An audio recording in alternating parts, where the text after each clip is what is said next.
Сүүлийн өдрүүдэд хэвлэл мэдээллийн хэрэгслээр улсын их хурлын нэр бүхий гишүүд болон тэдний гэр бүлийнхэн гадны хөрөнгө оруулалттай компани хөрөнгийг загшсан гэх ноцтой мэдээлэл тархаж эхэллээ.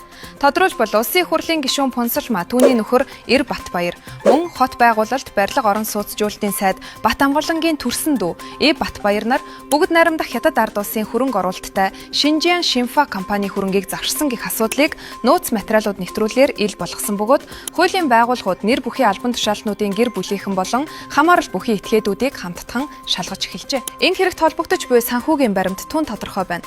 Пунсалмаагийн нөхөр Эр Батбаярын гарын үсгтээ 6 удаагийн гүйлгээний нийт дүн 6.8 тэрбум төгрөг бөгөөд эдгээр мөнгө хот байгуулалт, барилга, орон сууцжуулалтын сайд Бат Амгалангийн төрсөн дүүгийн эхнэр Инхмагийн эзэмшлийн BAT Development Partners компани данс руу шилжсэн тогтоогдсон байна.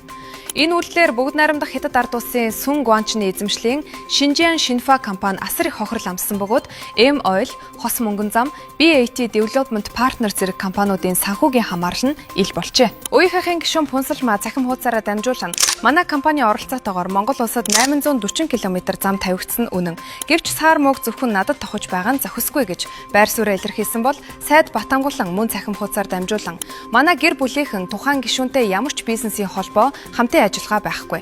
Пунсалмаа гишүүнтэй зөвхөн мэндийн харилцаатай гэж мэдэрсэн ч их сурвалжуудын мэдээж буугаар уг хэрэг зөвхөн гэр бүлийн харилцааны түвшинд биш, гадаадын хөрөнгө оруулагчдын хөрөнгийг загшсан томоохон гинт хэргийн шинжтэй байж болзошгүй гэсэн таамгийг бий болгож байна. Энэхүү хэрэгтэй холбоотойгоор Шинжян Шинфа компани захирал Сүн Гуанчин 2023 оны 12 дугаар сард цагдаагийн байгууллагад гомдол гаргаж агт зам барих гэрээгээр тохиролцсон 62 сая $ыг бусдад зайлуулсан хэмээн мэдэгдсэн. Эрүүгийн цагдаагийн албанаас хэрэг бүртгэлтийн хэрэгнээ мөрдөн шалгах ажиллагаа явуулсан бөгөөд мөрдөгч 3 удаа хэргийг хаах санал прокурорт ирүүлсэн бөгөөд нийслэгийн прокурорын газраас 2025 оны 9-р сард гэрээний үргийн гүйцэтгэлтэй холбоотой эд хөрөнгийн маргаан гэж үзэн хэргийг хаад шийдвэрсэн юм. Хэрэгт холбогдогч талууд иргэний журмаа шүүхэд хандах эрхтэй гэдгийг прокурор тодтоожээ. Үйл явдлыг эргэн сануулхад 2015 онд Завхан аймгийн Сонгон сумаас Өвс аймгийн Хиргас нуур хүртэлх 135.5 км автозамыг 86.5 сая $ын өртөгтэйгээр улсын их хурлын гишүүн Пунсалмаагийн эзэмшлийн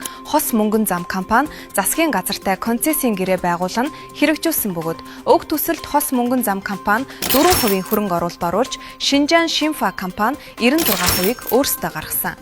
Гэрээнд 2020-2021 онд санхүүжилт шилжихээр тусгасан ч мөнгийг Хос мөнгөн зам компани руу шилжүүлэн авч Хятад хөрөнгө оруулагчийг хохироосон байж болзошгүй байдал илэрчээ. 2019 онд 135.5 км замыг бүрэн хүлээлгэн өгсөн ч төлбөр нь өнөөдрийн хүртэл шийдэгдээгүй. Гүйцэтгэгч компани Шинжян Шинфа дампуурхад ойрхон байгаагаа анхааруулж асуудлыг шийдвэрлэхийг хичээнгүйлэн хүсжээ.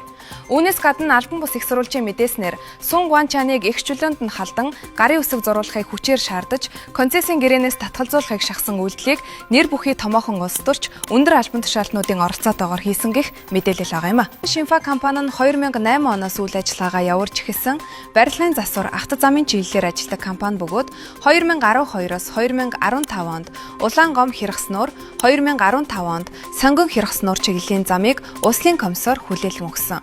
2016-аас 2018 онд Алтай Баян хонгор, Улаангом Наранбулаг, Баян хонгор Алтай чиглэлийн 128 км автозамыг гүйцэтгэсэн ба Монголд ажиллах хүчний зөвшөөрөл авч гадаадын мэргэжилтнүүдийг ажилласан байдаг. Энэ бүх үйл явдал нь зөвхөн гэр бүлийн харилцааны асуудал биш, Монгол улсад хөрөнгө оруулалт татах, гадаадын хөрөнгө оруулагчдын эрхийг хамгаалах, улс төрийн ёс зүй, бизнесийн хариуцлагыг шалгах ёстой ноцтой асуудал болж байна. 2019 оноос эхэлсэн дарамт, концессийн гэрээнээс татгалзуулах шахалт, гарын үсэг хүчээр зуруулах ажиллагаа нь гадаадын хөрөнгө оруулагчдын эрхийг ноцтой зөрчиж, Монголд хөрөнгө оруулалт татах боломжийг бууруулж байна. Ийхүү Монголын улс төрд хөгжлийг ачирна гэж ам гардаг эрхмүүд өөрийн хамаарал бүхий этгээдээр дамжуулан гадаадын хөрөнгө оруулагчдын хөрөнгийг завших үйлдэл нь зөвхөн хуулийн байгууллагын анхаарлыг татаж байгаа төдийгүй улс төр бизнесийн ёс зүйн ноцтой зөрчлийг ихчилж байна.